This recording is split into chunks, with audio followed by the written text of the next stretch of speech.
And so the Great Spirit spoke of 7 different ages. And there's a ceremony where each new age is ushered in by a ceremonial fire. So they say we're living in the age of the 7th fire and will be confronted by a choice. So one fork in the road was said to be a hard surface. The other fork in the road was said to be a more natural path. Today we see that hard surface as the fast lane of unbridled technology that pollutes and destroys and upsets the balance of nature. And so right now, in this age of a very serious environmental crisis on a worldwide basis, some people refer to it as the time of the quickening, when everything is moving at an accelerated rate, or somewhat like a runaway freight train. The environmental struggles we are facing in 2015 are carrying an unequal burden on the shoulders of those who have both been the best stewards of the environment and who have been the first to suffer at the hands of environmental pollution: the indigenous.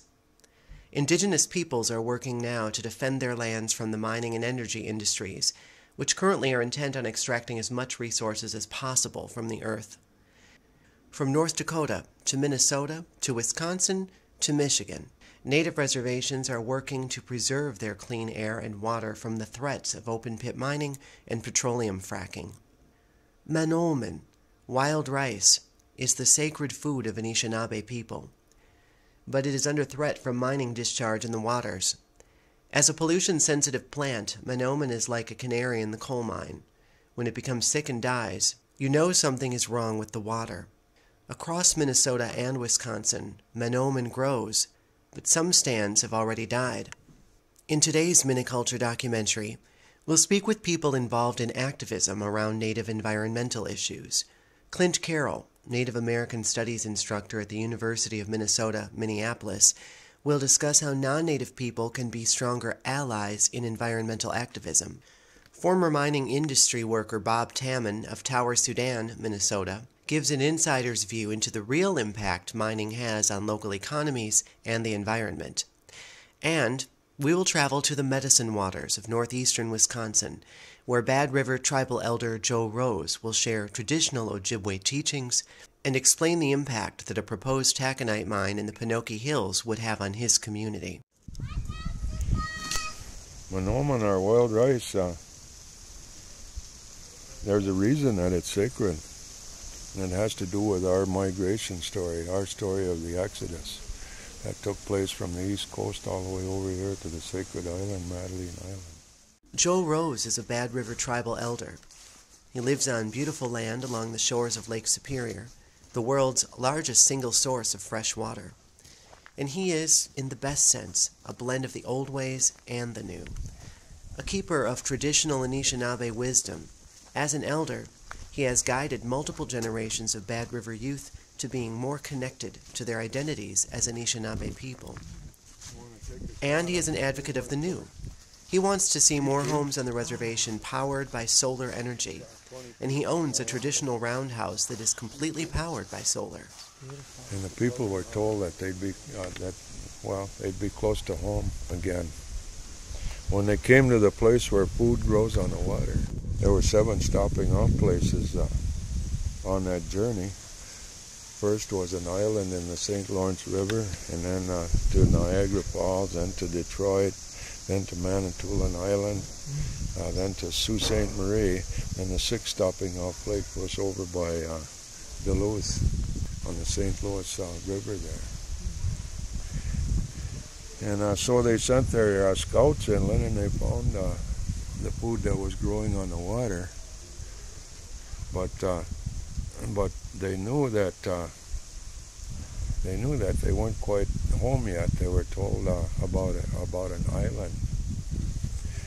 And this island in dreams and visions and so on, and we call it Moninguanaquani, and that's Madeline Island. And they sent their scouts across to Kakagan sloughs, and they found the Manoomin growing more profusely than they had ever seen it. they knew they were home and declared the wild rice sacred. So it plays a very important role in the culture. In the Penokee Hills, just a few miles south of the Bad River Reservation, Ojibwe Taconite, a subsidiary of the Klein Group, is trying to build a taconite mine. The mine would start out at 4.5 miles wide and eventually stretch up to 22 miles wide. Open pit means that the tops of the mountains, about 1,000 feet, would be cut off, and the worst environmental damage from the proposed open pit mine would directly affect the Bad River Reservation. It would be their drinking water that would be affected, and their sloughs. You start down by, from Mellon to Upson over there. You got about an 1,800-foot elevation there. They call that the Penokee Mountains. And then during flood stage in the springtime, all of that runoff courses down through the Bad River watershed out to Lake Superior here, which is 600-foot elevation. So you got about a 1,200-foot incline there. Mm-hmm. And so you got about 24 streams just at the base of the Penokee Ridge there, on the north side of the Penokee Ridge, that empty into 4 major river systems. And that'd be the Tyler Forks River, the Potato River, the Marengo River, and the Brunsweiler River, not to mention the White River over to the west, which would be a 5th one. And that's all in the Bad River watershed. So, so once all of these rivers empty into the Bad, then the Bad runs into Lake Superior. What concerns us is the mining discharge and the pollution. And there's no technology that exists in the world today that can control those that springtime flood stage. And that's the same course that pollution is going to take, that mining discharge. And all we have to do is go over to Minnesota there, to the Iron Range, where over 100 miles of riverine wild rice has been killed by that mining discharge over there. We're pretty sure that sulfates damage wild rice. The science is pretty good. They've known since the 1940s that elevated levels of sulfates damage wild rice, and there's over a 100-mile dead zone for wild rice right now in the St. Louis River. The wild rice is just gone. Bob Tammen is a former mine worker from Tower-Soudan, Minnesota, where mining operations ended in 1962. His business card has 3 simple words on it. It's about water. If you have wild rice where there's a lot of flowing water and maybe a little bit of a sandy bottom, they can take a lot of sulfates there because there's oxygen in the roots. But most of the time wild rice is growing in peat, and that's anoxic. There's no oxygen down there. So when the sulfates hit there, sulfate is SO4, there's no oxygen. It strips the oxygen off the sulfate, change it to sulfide. Then you get hydrogen sulfide, which is toxic to those roots. And they've been doing the experiment for the last couple of years trying to figure out the science, because they did the measurement over 50 years ago. A biologist named Moyle went out into the field and he just measured. He measured the rice, he measured the sulfates, and wherever he saw high sulfates, he started to see poor wild rice. You get high sulfates, you start to kill wild rice. And we've got over a 100-mile dead zone in the St. Louis River. So before we even consider mining in Wisconsin, we ought to figure out how to clean up the St. Louis River, and they still haven't started on a cleanup there. They're supposed to do TMDL, total maximum daily load, and figure out how we can cut back on the sulfates going in. They say, well, we don't have enough scientific information to make those judgments. And my comment was, if you don't have enough scientific information to figure out how to clean up the St. Louis River, you probably don't have enough scientific information to write a mining permit. And they want to write mining permits. The mining bill was written by the mining company. When I attended the assembly session, there wasn't a single person in the assembly that could claim authorship of that bill, because it had been written by the mining company. The Medicine Waters, mah-NO-min, is home to incredible beauty, home to the Bad River Band of the Lake Superior tribe of Chippewa Indians, and home to the second largest wetlands complex in North America. Called by some Wisconsin's Everglades, the Kakagan sloughs are pristine, untouched, and protected. Maintaining the health of the sloughs is critical, and the tribe harvests mah-NO-min, cranberries, and fish from the sloughs. The air in the Medicine Waters is so fresh, it tastes like cool, clear water. There are about 1,500 people in Bad River, and they have a powerful sense of community. Everyone is connected, and they strengthen their bonds through powwows, community feasts, and civic organizations. Whatever role someone fulfills in the community, they do it in service to the greatest good of all. This is their health, their life, their future, and all of our future, because we are all interconnected, just like the waters of the earth. Anishinaabe, Native people. Anishinaabe were given a special gift. We refer to that as mashkiki, or medicine. And along with that medicine goes the knowledge and the wisdom of how to live in harmony and balance with everything in the natural world, with all four orders of creation.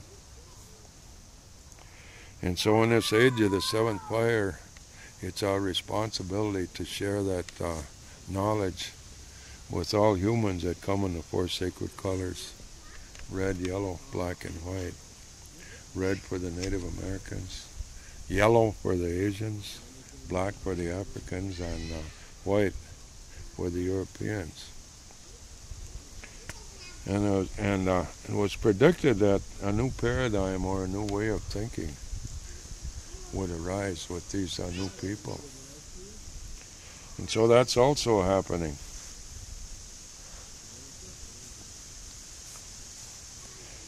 Wealth will no longer be measured in terms of money, materialistic goods, political power and control, or any of those egocentric things.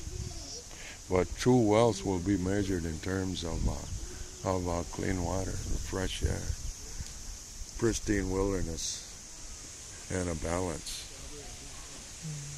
in the natural world. It's our responsibility to share that knowledge of how to live in harmony and balance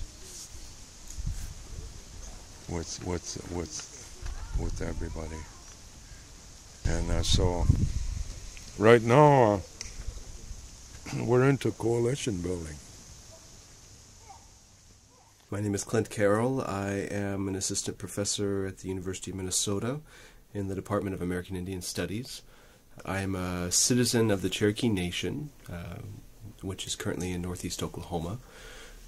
Solidarity, or that coalition building, is important, but the Sierra Club dating back to John Weir and that fundamental perspective of pristine nature as being one in which humans are merely visitors, and coinciding with the preservation, conservation as we know it, national parks, and how the origin and foundation of national parks, the history of national parks in the United States, entails indigenous dispossession, or entailed indigenous dispossession, moving indigenous people out of those areas.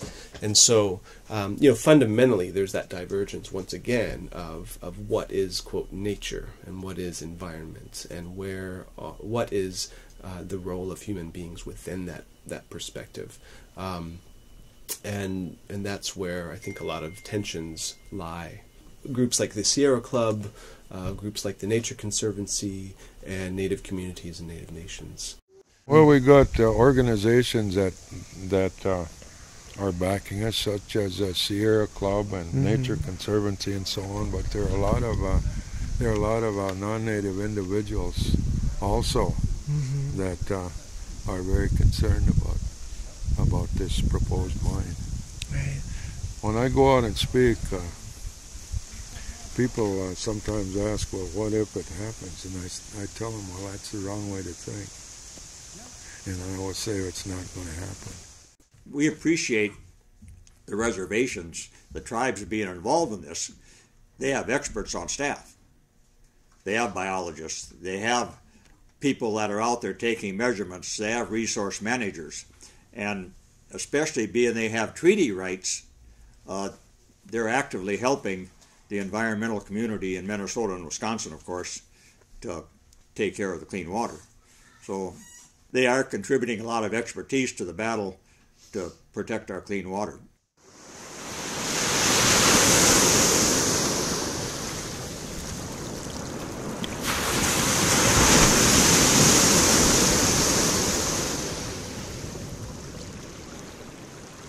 The 1854 treaty area runs all the way from Wisconsin over to where Pat and I live in Sudan, and then it goes on west to a line between Virginia, Minnesota, and Hibbing, Minnesota. So that the Mintak taconite plant, which is the largest taconite plant in North America, that's in the 1854 treaty area.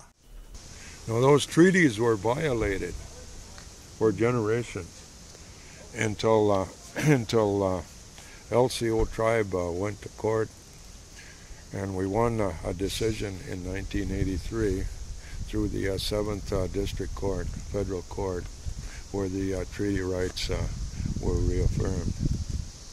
So pollution of any of that environment that would affect our way of life would be a threat to our treaty rights as well. But we're not going to let it happen. In addition to the sulfates damaging wild rice, sulfates also methylate mercury. Mercury that comes out of the air typically is elemental mercury, pure mercury. Then if it hits organic material and sulfates, it starts a methylation process.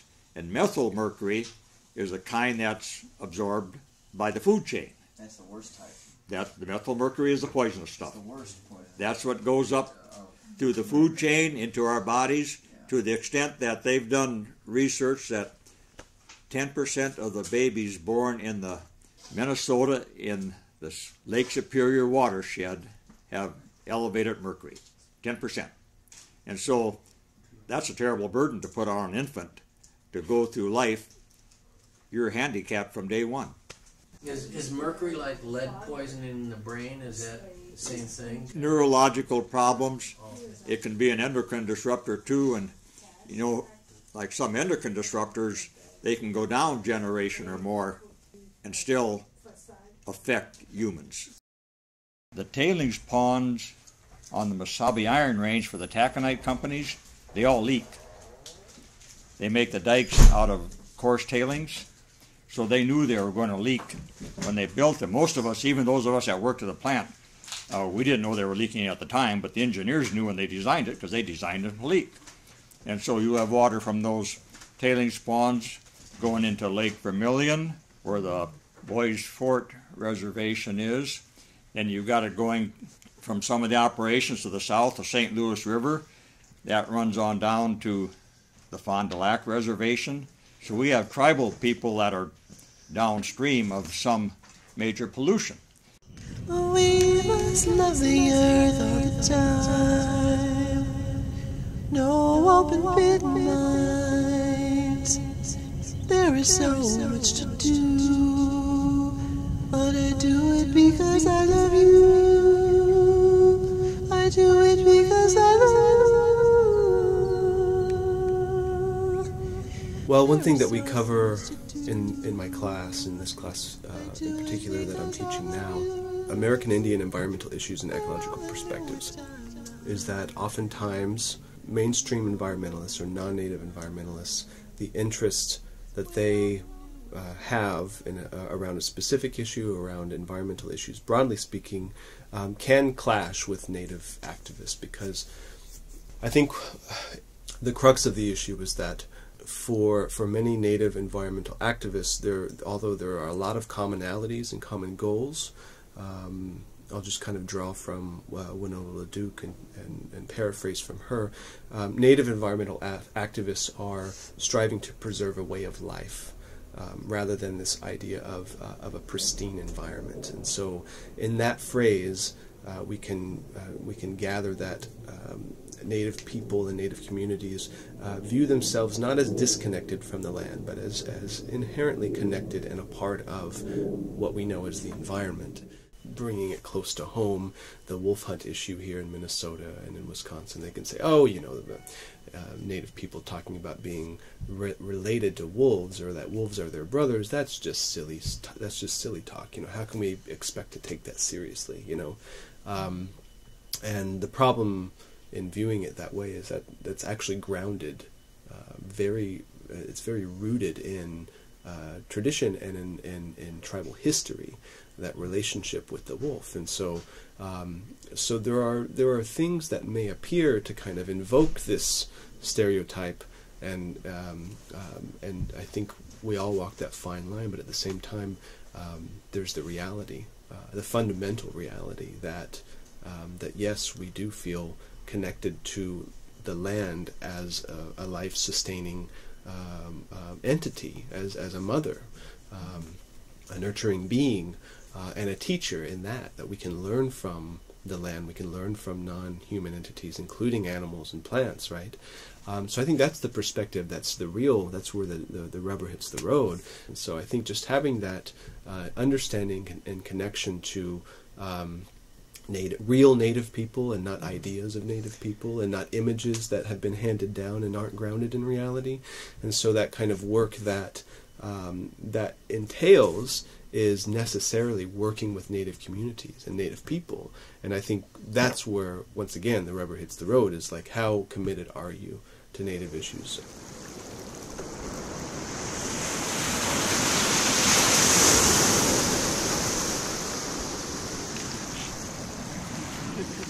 So in Native thinking, we don't think in terms of linear segmented time. We think in cyclic thinking. And even when we tell our creation story, we don't start with the words in the beginning. We say "Mah-we-ja," and what that means is a long, long time ago. And it could be on any point on that sacred circle. And so we have our stories of creation, another story of the great flood and the destruction that restored the balance when things got too far out of balance, and then a story of the recreation. And we don't know how many times that's happened. Maybe the human race has disappeared quite a few times from this planet over the course of time.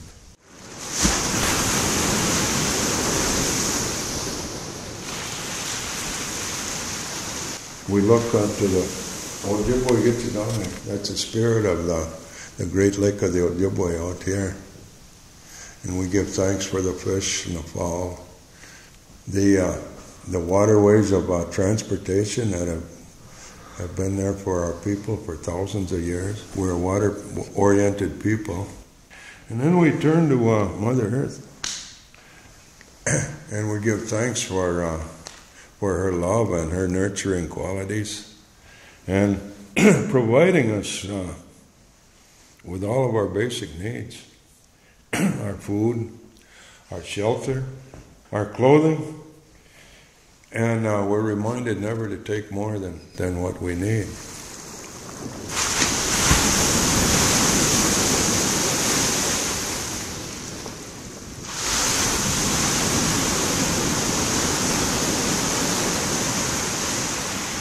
Sometimes when we say a prayer, we'll end it with the words, "all my relations." And what that means is not just the relations in the human world, but all my relations in the four orders of creation. And so we see ourselves as part of that web of life. And when we as human beings were created, we were the last ones to be created, the fourth order. When we were created, we immediately became dependent on the first three orders. for our very existence. And so in order of primacy, we as human beings, we might be the least important in the creation. So we might ask ourselves the question, well, what is our meaning and purpose? And they say the answer is very simple yet very complex. Simple inasmuch as we were put here to live in harmony and balance with the four orders of creation and everything in the natural world. Complex because of all of the intricate relationships of the various ecosystems that make up the whole. So we're looking 7 generations down the road. That's part of our tradition. And that's what our chiefs did when they signed those treaties back in 1837, 1842, 1854. They were looking 7 generations ahead. To learn more about the issues presented tonight, watch Protect Our Future on YouTube, a documentary about Manoomin created by Bad River youth. To stand with the people of Bad River in protecting the Lake Superior watershed, send letters of solidarity and or monetary donations to the Bad River Tribe, P.O. Box 39, Odana, Wisconsin, 54861, and visit them online at badriver-nsn.gov.